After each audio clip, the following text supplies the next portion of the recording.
ఇవాళ వన సంరక్షణ మహా ఉద్యమాన్ని ఈరోజు ఈ ద్రాక్షారం గ్రామంలో మొదలుపెట్టారు. మొట్టమొదటిగా ఏంటంటే, భగవంతుడు సృష్టించింది మనుషుల్ని భూమి మీద సృష్టించలేదు. మొట్టమొదటి సృష్టించింది అంతా కూడా నేచర్ని, అంటే ఈ మొక్కల్ని, ఈ జంతువుల్ని, వీటన్నిటిని మొట్టమొదట భగవంతుడు ఈ భూమి మీద సృష్టించాడు. ఎందుకంటే రాబోయే మనుషులు, అంటే తర్వాత వచ్చే మనుషులు పాఠాలు నేర్చుకోవాలంటే ఈ నేచర్ నుంచే నేర్చుకోవాలి అనే ఉద్దేశంతో ఈ భూమి మీదకి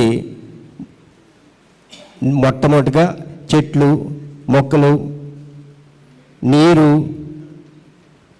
తర్వాత మృగాలు, వీటివన్నిటినీ సృష్టించడం జరిగింది. వాటి నుంచి నేర్చుకోమని చెప్పారు.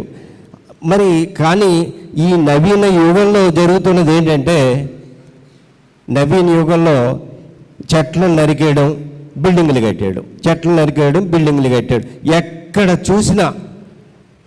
ఎక్కడ చూసినా కూడా సిమెంటు ఇటుకలు. ఇప్పుడు ఎక్కడైనా ఖాళీగా చిన్న ప్లేస్ ఉన్నదంటే ముఖ్యంగా సిటీస్లో చిన్న రూమ్ కట్టడం, అద్దెకి ఇచ్చేయడం, అంతే తప్ప అక్కడ మొక్కలు పెంచుకుందామనో మరొకటో ఏం ఉండడం లేదు.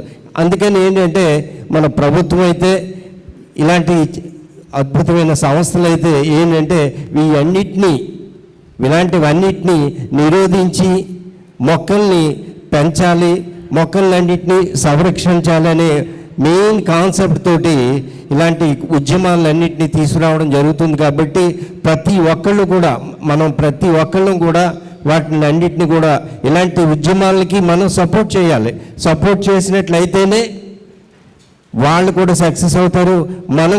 మనకు కూడా ఇప్పుడు భూమి మీద ఉన్న ప్రతి మనిషికి కావాల్సింది మొక్కల సంరక్షణ జరిగితేనే పర్యావరణం రక్షించబడుతుంది. పర్యావరణం ఎప్పుడైతే రక్షించబడుతుందో ఓజోన్ పొర